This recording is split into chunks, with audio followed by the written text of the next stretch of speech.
Mr. Mike, it is good to have you back Hello. once again. Thank you. So it's always a great honor to have you aboard for another recording, for another discussion. It is now a new, it's been a new year for quite a few weeks now. So yeah. So the last discussion we had was about my top 10 worst games list. This time is about my top 10 best games list of the 8th generation. I think this is a good moment. I'm feeling pretty good. I'm feeling jittery. I'm good. Doing good. Yep, doing good. I'm doing great, and I'm very excited to talk about this list. And the reason I'm excited to talk about this list is because I actually like these fucking games. Yeah, you shat on the other ones really bad. Well, they deserved it. So, but no, these games I'm very excited for. To discuss these games, these 10 games, these 10 special games with you. And so let's not waste any time. Let's get into it. Yes, let's. Number 10 for the top 10, my top 10 best games of the 8th generation list. At number 10, I have Hellblade, Senua's Sacrifice. Okay, yeah, I've seen a lot of gameplay videos for that. Never played it, so all right, what's going on with that one? Well, this is a very unique type of game. It's a game that, well, for one, it's narrative driven, so it's a very tight scripted experience. It's a linear game. What makes this game special, what really makes it work, is the fact that it's actually a commentary on mental illness. Oh, really? Yeah, that was the whole concept of the game. Like part of the budget and everything. There was a lot of research that went into this game as far as like people with mental illness, people with schizophrenia, different things like that, different health conditions, internal health conditions, and they used that to express the main character here, Senua, who hears voices in her head, throughout the course of the game, and you as the player also hear the voices, and the voices are interesting because at times they'll mock Senua. At other times they'll try and help Senua out, and it's almost like the voices break the fourth wall, where they're talking to Senua, but they're really talking to you as the player, telling you, this is how you're supposed to proceed. And the longer you let them go on, just drone on and on and on, they get louder and they get more persistent. They get stronger, and that does help with some of the puzzles that are in the game. Now this is a shorter game than the other games that I have up on this list. This was not a game that was released for full price. This is a game that was it was a smaller project, almost like an indie game, but they charged half price, and it has the production values of a AAA experience. This was like a cult hit. This game became so popular that they're actually making a sequel for it, known as Hellblade II. That's going to be released exclusively on the Xbox Series X and PC. Whereas the first game initially was only available on PlayStation 4. So I don't know how I feel about them making a sequel to this, because it seemed like just a game that was perfect for a one-off. But I am curious as to where they're going to take it. And Ninja Theory, I think, is a very underrated studio. I enjoyed their take on Devil May Cry, their Devil May Cry reboot, which is one of the most underrated video games ever. Huh? They're damn fine developer, and yeah, they really did a good job with this one. The combat system and the puzzles were very simple, but they played to the game's strength, which was to, just hold back and let the player, take control and figure things Uh-huh. out for themselves. And so I very much enjoyed this one, and yeah, it's one of the more memorable experiences that I've had in the eighth generation. Very unexpected. That's good to hear. Yep. I wasn't expecting it to be about mental health at all, too. Just looking at the previews and everything. Yeah. So my number nine is Wolfenstein II. So this game is actually it's one of the later games that I played in the eighth generation, and Huh? it's arguably one of the best video games that I've ever played. Oh, wow. Okay. Yeah, it's definitely one of the best first-person shooter games specifically that I've ever played. Mainly due to how they incorporated stealth. Their incorporation of stealth-based gameplay really helped this game kind of flex its wings a bit, you know. Uh-huh. The enemies are designed to where like they have a specific path, that they a specific track that they follow, which is nothing new. But the game gives the player plenty of options to progress through the level without being seen. And then even when you are caught, the gunplay is sharp, it's smooth, it's responsive, it feels good, the guns feel good. It feels good to actually fire at enemies and, long distance, mid range, point blank range. And Hmm. there's a lot of diversity to the different enemies in the various levels. The level design, that's another thing that's great. The game, this game actually does something that a lot of video games fail at, which is What's uh, that? difficulty. The way this game handles difficulty, I think, is better than most video games that are out on the market. The story was something that I found very peculiar. Excuse me. It's not something that I'm really used to. An alternate take on history. In this case, World War II. And there's a lot of memorable scenes in this game. I think my favorite was actually meeting Adolf Hitler.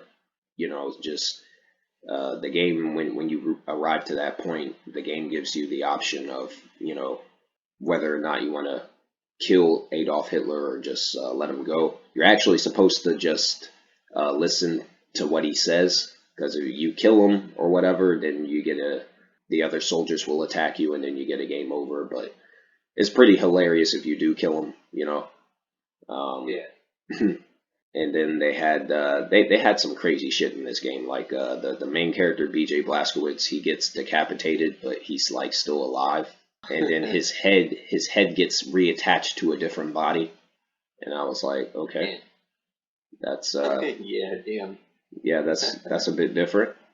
Um, and then they had a pregnant woman, basically a nude pregnant woman, killing Nazis with machine guns in this game.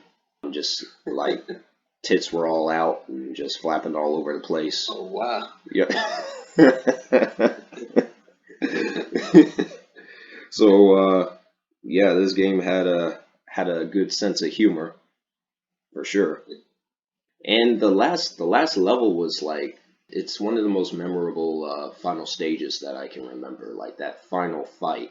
It's not like a typical boss fight or anything. It's just a gauntlet, where you have dozens upon dozens of enemies like coming at you at once, and it's just you.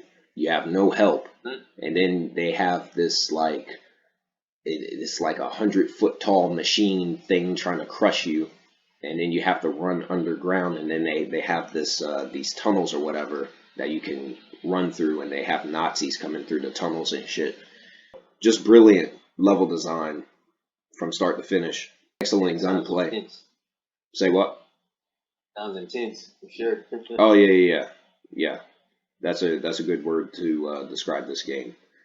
Yeah, it was beautifully made. Yeah, I hope they do make an actual Wolfenstein 3 instead of the bullshit that we got with Youngblood.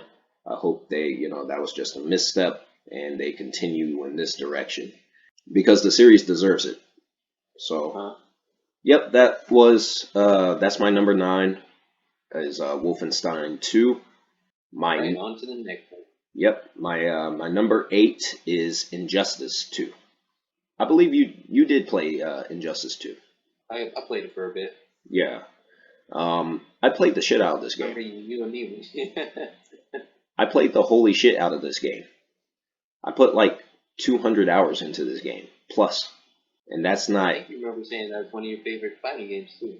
It is. To me, this is the best fighting game that's been released this generation. Mm-hmm. One of the main reasons is because, unlike Tekken 7, unlike Street Fighter 5, at a certain point, unlike Soul Calibur 6, this game has the most single-player content out of any fighting game that's been released this generation, and it doesn't even compare. Other fighting games don't even compare to the multiverse mode that's in this game. Multiverse mode is it's endless. You can play the different towers or whatever, and it's not online only like the bullshit that's in Mortal Kombat 11. And you complete 5 towers or whatever, and then it'll recycle, and then the next 5 will be completely different from the 5 that you just previously played. And the modifiers, they're there, but they're in no way as frustrating as what you have in Mortal Kombat 11. They actually make the game fun, which is something that I feel that NetherRealm Studios messed up with Mortal Kombat 11, which is the game that came after this. The characters, like the roster that they chose, for the most part, there were a few missteps. I didn't really care for Firestorm or Dr. Fate too much, but for the most part, the characters are very fun to play as. And characters you would expect to just be like boring as hell, like Gorilla Grodd, for example.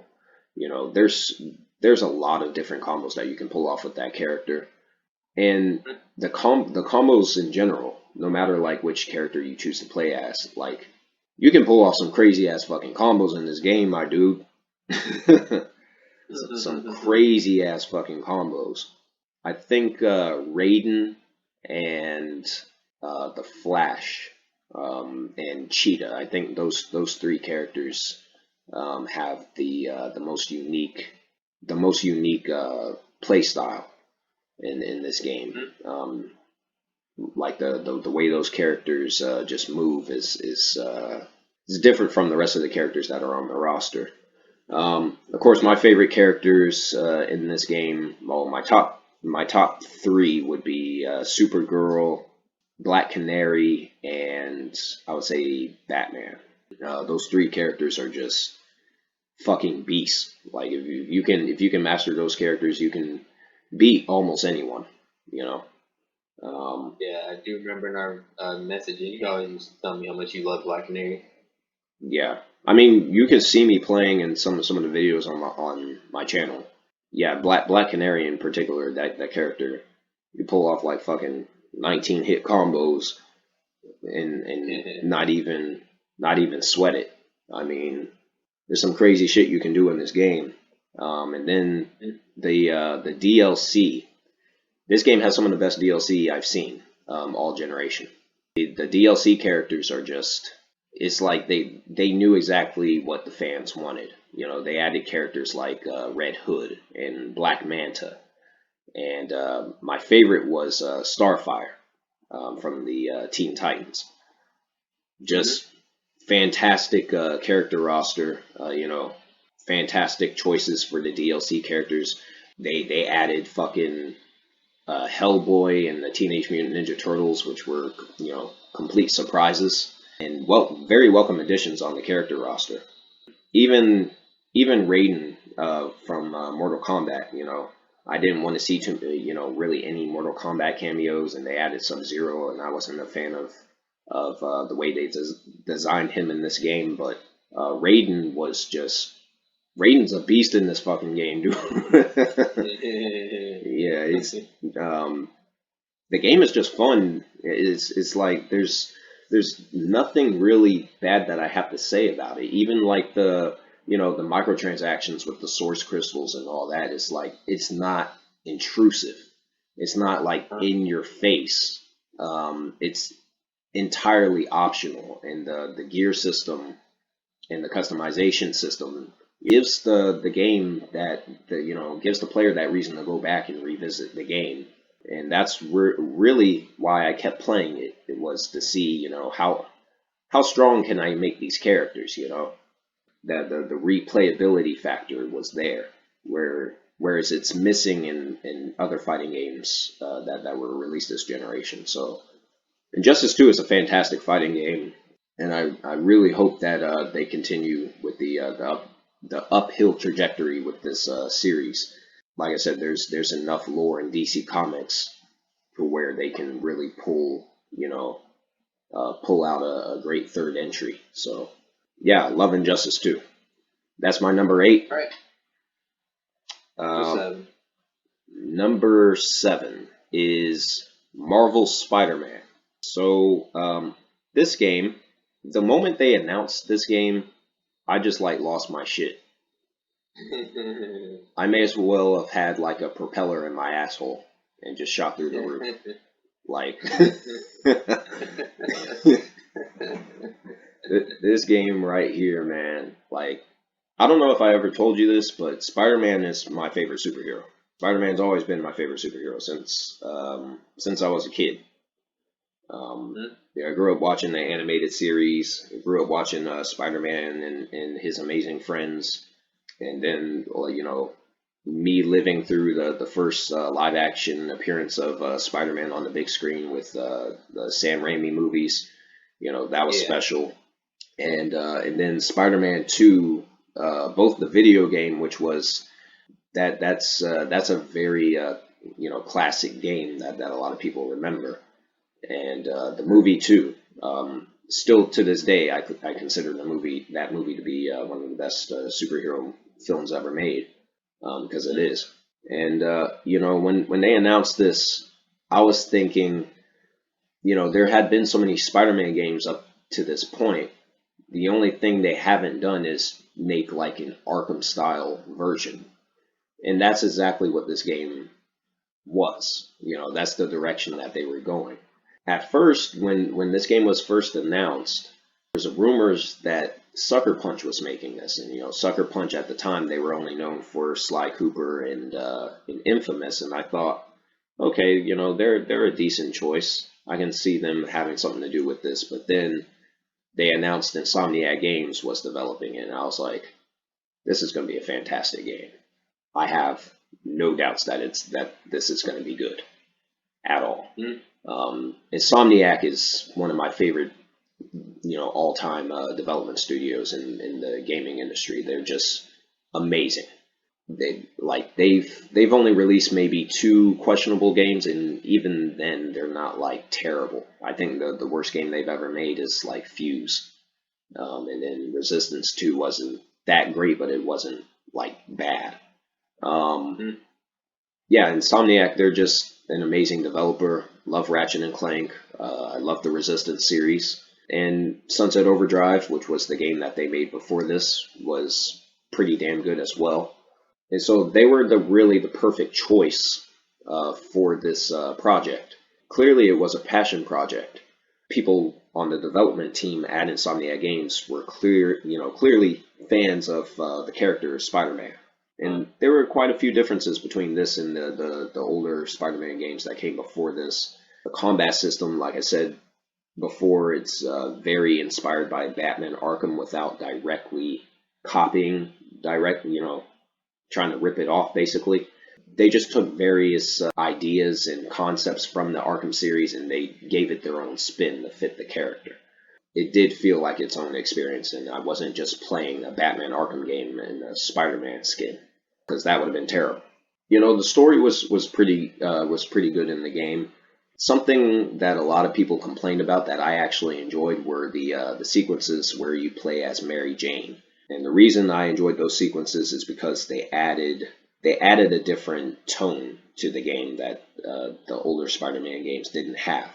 You know, the ability to play as other characters other than, Peter, someone else other than Spider-Man himself.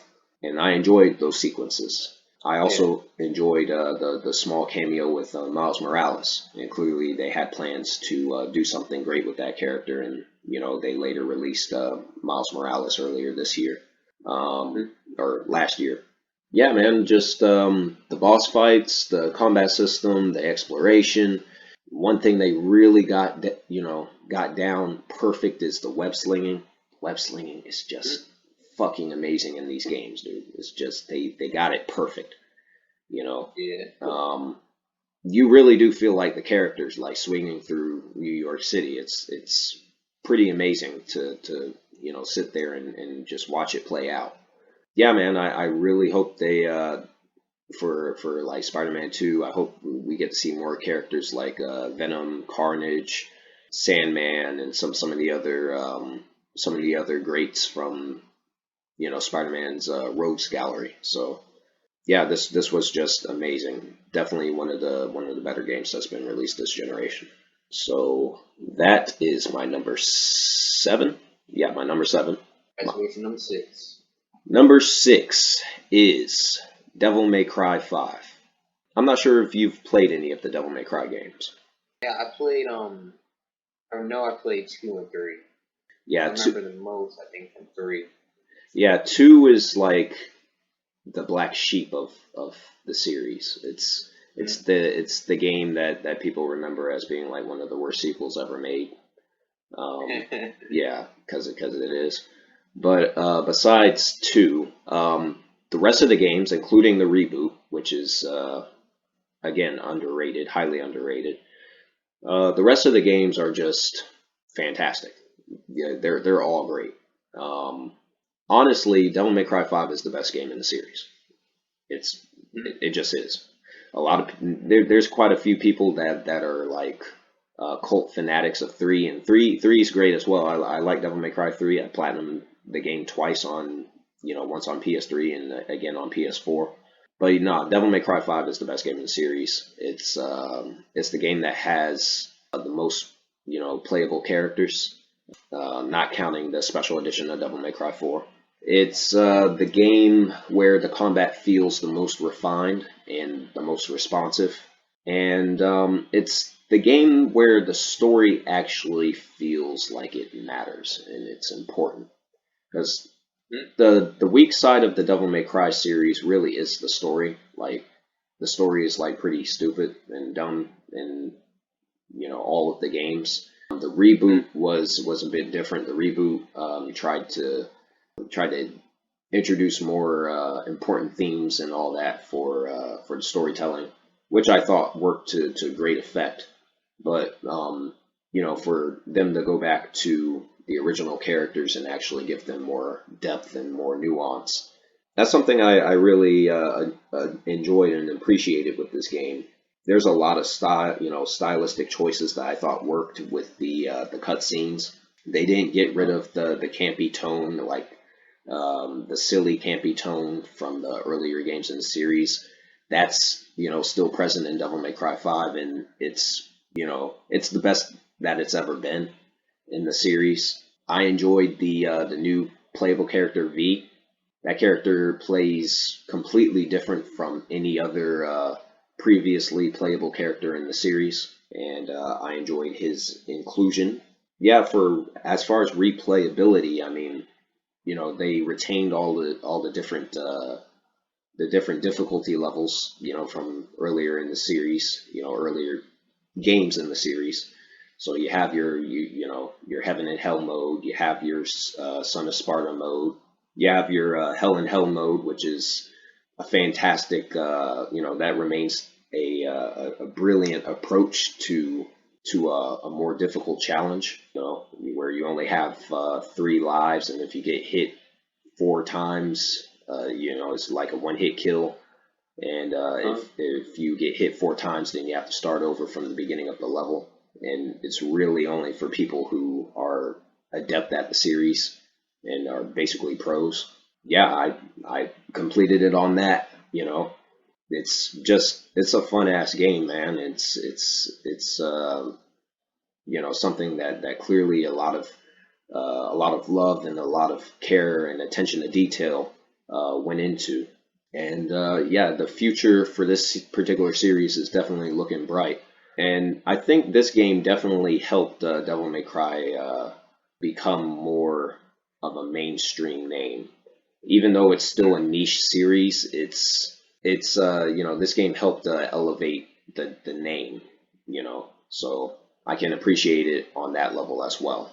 The only thing, and the only reason it's not any higher on my list is because I don't like how Capcom handled some of the post-launch content, particularly what they did with Virgil and the disrespect of their PC audience. So I couldn't raise it any higher on my list, unfortunately.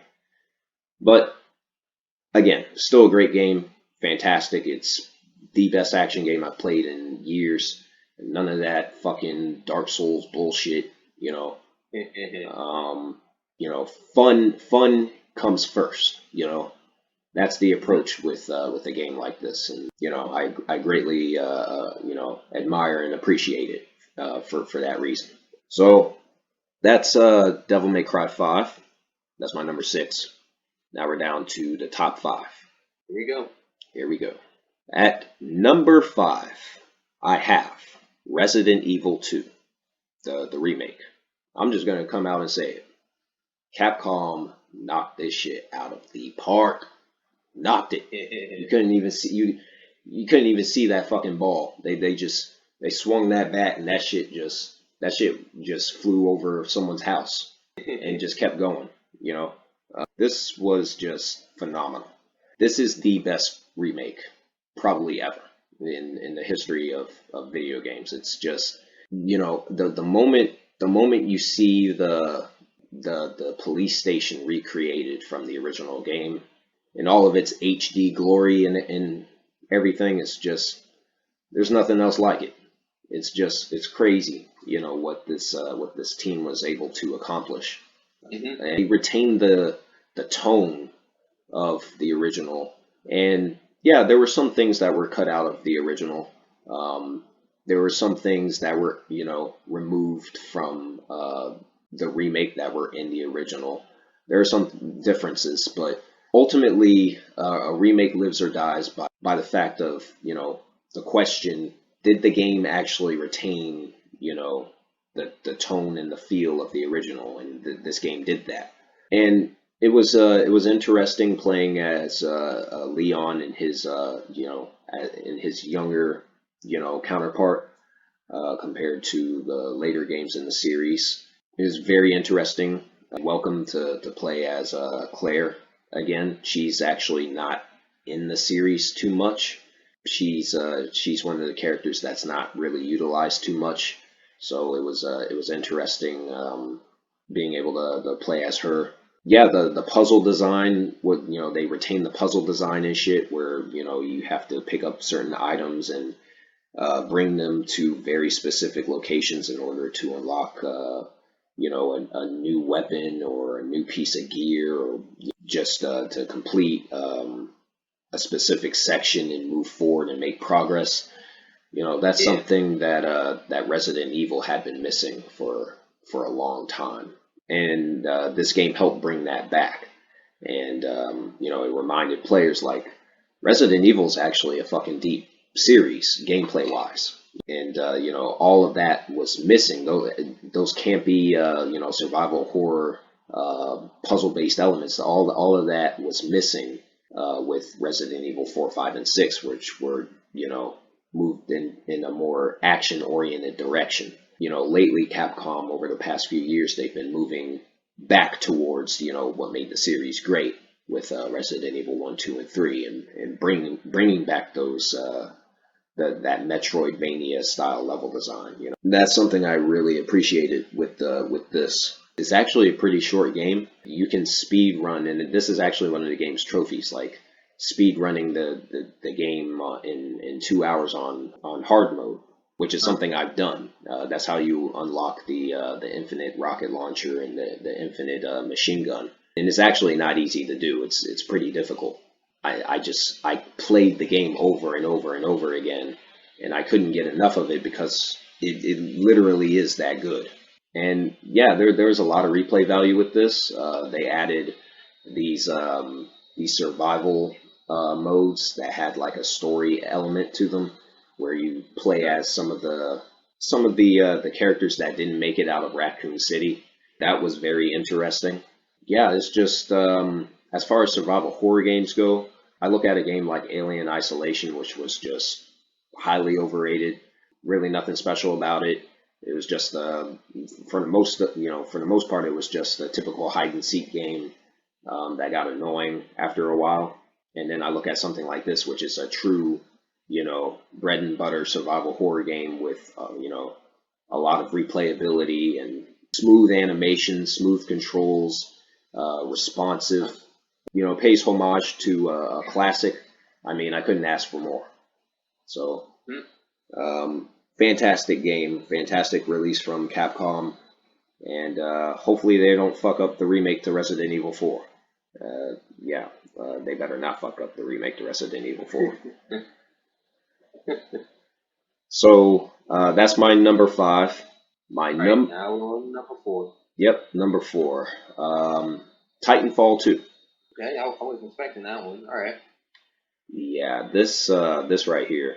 The reason this works so well is like, yeah, it has a multiplayer mode. It's good. It's fun. It's very diverse, and the different maps and everything are great. The different mechs that you can pilot, they're all unique, and there's a lot of fun to be had with the multiplayer mode and all that. But what really makes this game work is that single player campaign. This has one of the best single player campaigns ever for a first person shooter. They had idea after idea after idea, and the game just, it remains fresh from start to finish, like throughout. And then the relationship between the pilot and the mech, the giant, the robot that you actually pilot. That was a great choice, narratively speaking. That was a great choice. I actually cared about their relationship. That elevated the experience. It always helps when I actually give a damn about the character that I'm playing.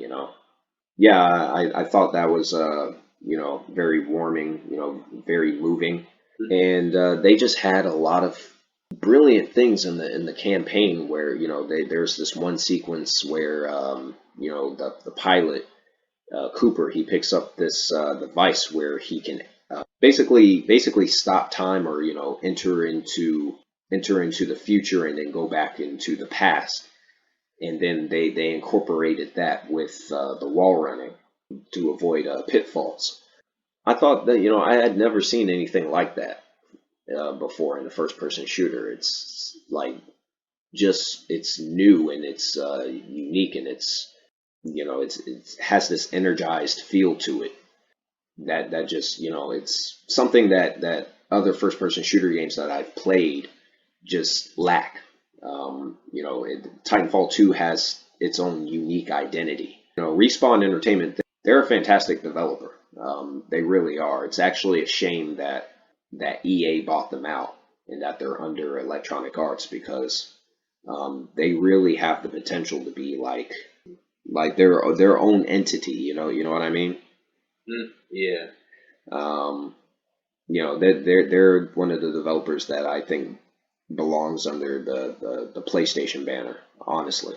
This is some of the most creative level design that I've seen since like Killzone 2, just or some of the earlier Halo games. amazing from start to finish. Gunplay is smooth. The guns are fun to use. The wall running works. It's not just a gimmick mechanic. It's actually something that the player needs to actually utilize in order to be successful in combat. And the multiplayer, like I said, it works. There's a lot that you can do with the multiplayer mode. It's not something that's just like a one and done type of experience. At least it wasn't for me. Yeah, Titanfall 2 is it's different. It's very different. I'm not sure if you've played any of the Titanfall games. I did play a bit of two. I don't think I played one when it came out, but I still remember when two came out. I just remember seeing all the good reviews for it and how unique it was, how different it was. So I wish I did get the chance to finish it, but school was in the way at the time. Yeah, I understand how that is. Honestly, I do hope that they make a third game because people are definitely asking for it. So I mean, the Respawn their last game was Star Wars Jedi Fallen Order. So who knows what they're up to, but yeah, they definitely need to get to work on making a third game because the demand for one is there. Yeah, that's my number 4. Now we're down to my top 3. All right. Top 3. So my number 3 is Resident Evil 7. How much you love that one. Yeah, this game was a fucking surprise. Like it was just because Resident Evil 6 cemented in me that Capcom had lost their fucking minds and they clearly didn't care about the quality of this series anymore. And I wasn't gonna waste my goddamn time playing some bullshit. And so I had said, I'm not playing no more Resident Evil. I will not support the series anymore. And that's how bad Resident Evil 6 was. Like, because my first Resident Evil game was Resident Evil 5, and then I didn't even play the full game of Resident Evil 6 until many years after its release. I played the demo for Resident Evil 6 the year it came out, and I saw how bad it was, and I was like, oh hell no. I was like, no, sir, I will not. I will not buy this game. I will not support this game. I'm done. Y'all done fucked up. And the reviews for that were just abysmal. Yeah, and that was a closed chapter, and I thought Resident Evil was just done. There was no coming back.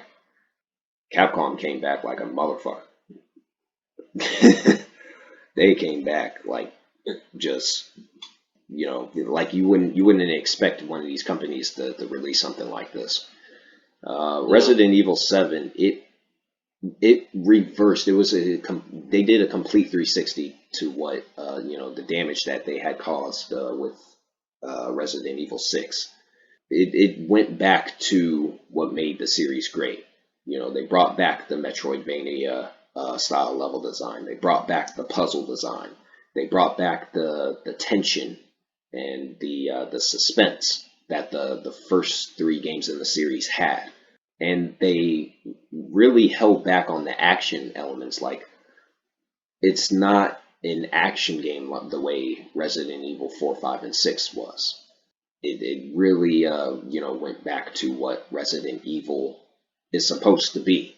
But it also introduced a new perspective. It's a first-person game, which is something that hadn't been done with any of the mainline entries. It also didn't reference, story-wise, plot-wise, it didn't reference any of the previous games in the series.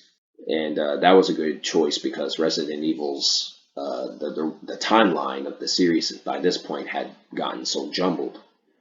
And yeah, it was great to see a game that where it clearly wanted to do its own thing. They didn't want to be held down by what had been done with the previous games. then the emphasis on realism also played to the game's strengths as well. The game takes place on this, in this Bayou area. It has like a Texas Chainsaw Massacre type of tone to it. Yeah. And the Baker family. These are some of the best written villains in the entire series, especially considering the fact that later in the game you find out that the Baker family themselves are victims to the real threat, and the way that's revealed in the game is just brilliant. The game actually has a good story. It has an emphasis on characters, character development. It's something that the older games lacked, even the good ones. And yeah, this is actually one of the best games in the entire series. I would say it's the third best game in the entire series, behind Resident Evil 2 and Resident Evil 4. Just Uh, you know, fucking fantastic. Brilliant what Capcom did with this. Even the DLC was good. The DLC gave the game that replayability factor without uh, without being just cliche and run of the mill. And they could have just made a mercenaries mode like they did with the older games and just called it a day.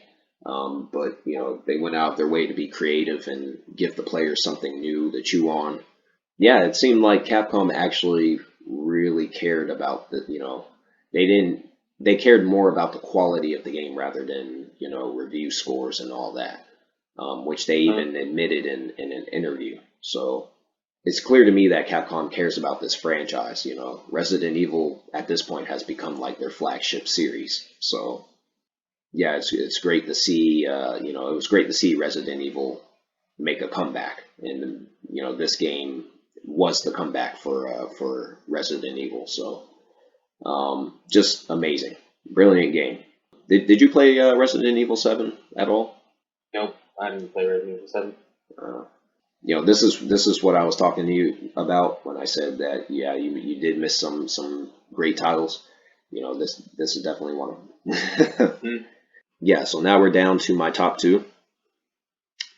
The At big two. yeah, the big two. My number two is Horizon Zero Dawn.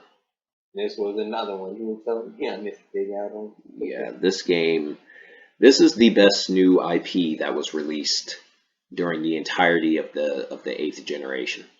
It's a game that has this unique, dialed in, world that just feels like it's full of life.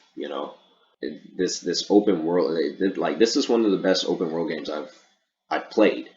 Fucking beautiful. It's a beautiful open world environment that shows the decline of modern civilization. It reverts back to what the world was before the age of technology, while still retaining you know the advancements in technology. That's what makes the open world so interesting in this. And the story was decent. Could it have been better? I think so. I did like the Aloy character. I did, sympathize with her struggle to find her own identity and to be accepted by her people. We've seen a story like that many, many times in film, and I'm sure we've seen it in other video games as well. What really made this game work were the fucking enemies and the combat system. The robots in this game, I've never seen anything like it. It's just, they have these robots which are just they're animals. Like they're treated, they behave like the actual animals that they look like. So you have Uh, like the crocodile machines, and the crocodile machines stay close, to the water, and they'll actually, swim in the water. And if you get close, like a real crocodile, like they will attack you. And then they have these cloaking machines, like these I guess, leopard or panther style machines that have cloaking technology. Like they can become invisible and they'll snipe at you. They have like a sniper rifle or whatever, that's been installed on their bodies. When you encounter these machines, like there's various ways that you can take them down. Like there's different approaches, and one of the main ones is to go for their weak points. Like each enemy has has all these different unique weak points on their body. Or you could just attack them head on and break pieces of their armor away until you reach like a weak spot beneath. And then, certain machines are bigger than others. You have a machine that's like almost like a giant bird, like a pterodactyl type. Then you have the infamous one that's on the cover art, Thunderjaw, which is like a T-Rex style machine. And man, it's just you have a machine in this game that's like 30 feet, long, and the damn thing burrows underground and can cause like earthquakes, and it'll just like toss these giant boulders at you and shit. It's just whoever was the combat designer in this game, on this game, they have a good ass resume. The combat lead for Horizon, they did a damn good job for sure. And this is one of the few RPG games where I felt like the RPG mechanics actually played to the game's favor. It didn't get frustrating or old, or just boring. The RPG mechanics, most of it was like inventory management, which is like the best approach for an RPG. It wasn't like there was a stat system, there was a leveling system, but success in combat wasn't reliant on that, which is what made the game fun. And I wish other RPG games took that approach. I really do.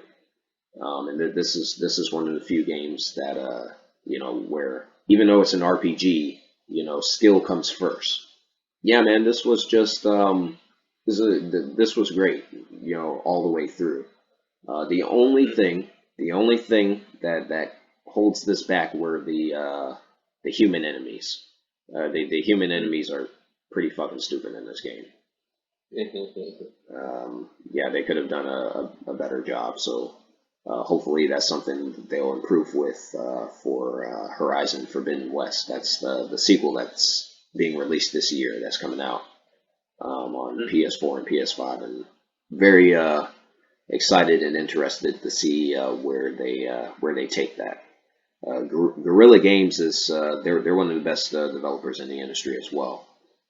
That's a very talented studio. So yeah, I really enjoyed this one. I'm assuming you didn't play Horizon Zero Dawn either. Yeah, I didn't get to play that one either. But you've seen gameplay of it though. Oh hell yeah! I've seen the creatures like you were talking about, and they look incredible. Yeah, just there's nothing else like it, dude. There really is nothing. Like if you ask someone to name a game that's like Horizon Zero Dawn, they wouldn't be able to tell you anything. If they say like Monster Hunter, oh, it's like Monster Hunter. It's like no, it's not.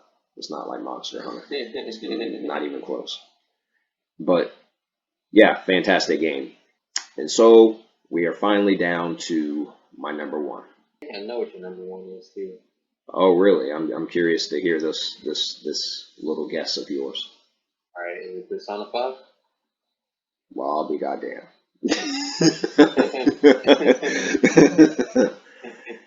You actually got it right. I wasn't expecting that. But yes, Persona 5. This game right here, man. I don't like using the word masterpiece when it comes to video games. Like, I really don't. The word masterpiece is thrown around a lot. Like, people will say, a simple game like Bloodborne is a masterpiece. It's like, I like Bloodborne. Bloodborne's a good game, but it's not a masterpiece. It has a lot of issues. Persona 5 is a fucking masterpiece. It really is a masterpiece. And one of the reasons is the main reason is because it's well written. Like the game is smart. Just the cultural differences between, because this is a Japanese game, the cultural differences between this and American pop culture specifically, and the different nods that they put, in this game that are references to American pop culture is something I didn't expect at all. But yeah, they got references to, various American pop culture movies and television shows in this game. They got references to The Dark Knight and The Dark Knight Rises in this game. They got references to Desperate Housewives and The Walking Dead and Beverly It's Hills. so crazy. Yeah, Beverly Hills 90210. They got references to. I think I saw a reference to Orange is the New Black in this game. Really? Yeah, it's fucking crazy. I was surprised. I was like, this is a smart ass game, dude. They got references to the Avengers in this game. They got references to Dragon Ball Z and Power Rangers in this game. It's fucking like insane. Um, and it's not just that. Like, it's a linear game, but there's a lot of different locations that you can visit throughout the game, and all of the activities are meaningful. There's a point to hanging out with party members, or hanging out with side characters, or going to watch a movie, or playing baseball, or it's or playing darts. There's a point to doing all these things, and that's they increase your stats, your social stats, and that allows you to excel in combat.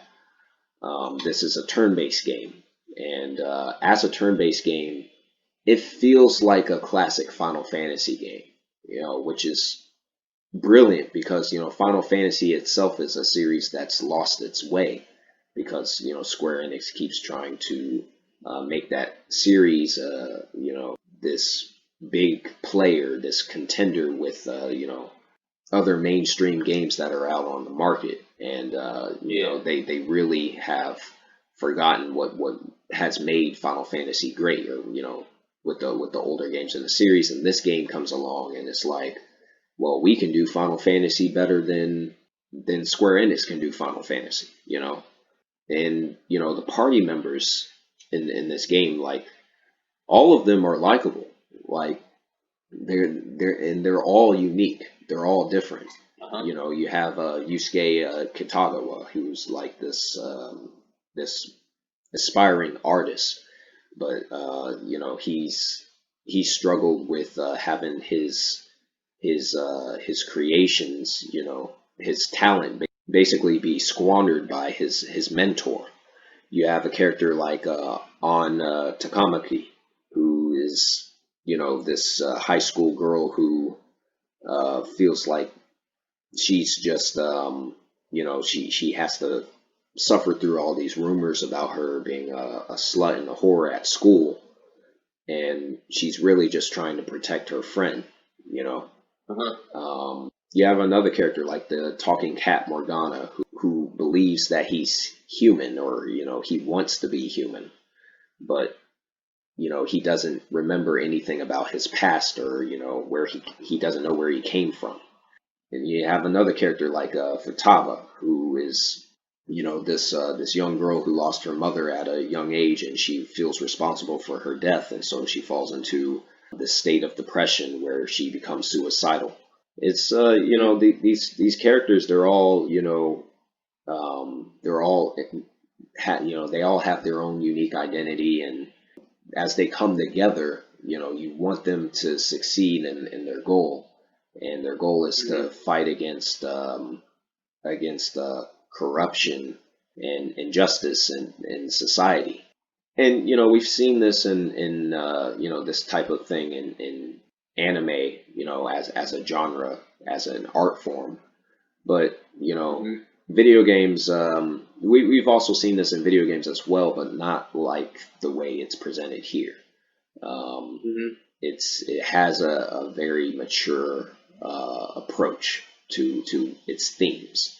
Okay. Yeah, there's themes of child abuse in the game. There's themes of suicide in the game. There's themes of sexual assault in the game, drug abuse, murder, political corruption. It's an extensive list of mature themes, that you would think wouldn't be in a game like this, and yet, the game just goes there. Yeah, this game, it has all these different mature themes that other video games don't touch, and don't go anywhere near. Yeah, this game went there, and it did a good job of exploring those themes in a very mature way, which is something I wasn't expecting. You wouldn't expect a game like this to go through all those different themes and have something interesting to say Mhm. about those themes. The combat system is something that was handled very well, throughout. Every enemy has their own individual, weakness. The stronger you get in the game, the more it has a unique flow. You unlock these different skills, especially in the royal version of the game, where you can unlock these special character specific takedowns, where you'll have like two party members that will team up and will perform a special attack on a specific enemy. Some of these things are gameplay elements that weren't even in some of the older Final Fantasy games, like some of the classic ones.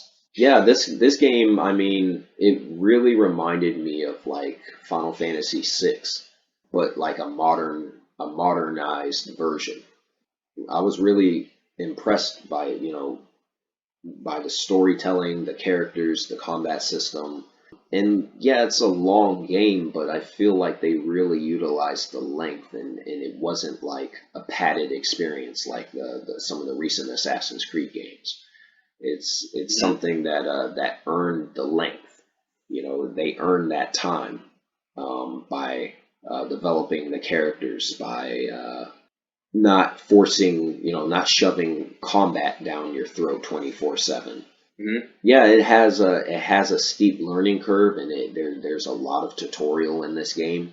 But after you get through, I say the first 7 to 10 hours, it's a pretty rewarding experience from that point forward. The characters and the story and everything are so well written that you want to continue, and you want to see where Uh-huh. where things go. And there's a lot of interesting, twists and turns with this game that I wasn't expecting with the story, especially specifically towards like the second half. And yeah, there's not an RPG game that's been released this generation that even remotely compares to Persona 5. Nothing. Not Witcher 3, not Fallout 4, not Final Fantasy 15, not Nier Automata, not God of War, nothing. It's all of those games are inferior to this, both in its scope, its scale, its length, its quality with storytelling, just everything. It checks all the boxes. Like, this is the one game that got critical acclaim, where I felt like, okay, yeah, I can see why it got the scores it got. Like, it really does deserve the high scores. And even with the re-release with Persona 5 Royal, which they added more to the story, especially specifically towards the end, and you just have to unlock it in order to see Uh, everything. The game was re-released, and it still was like the highest rated game that came out last year. mhm. It's crazy to me.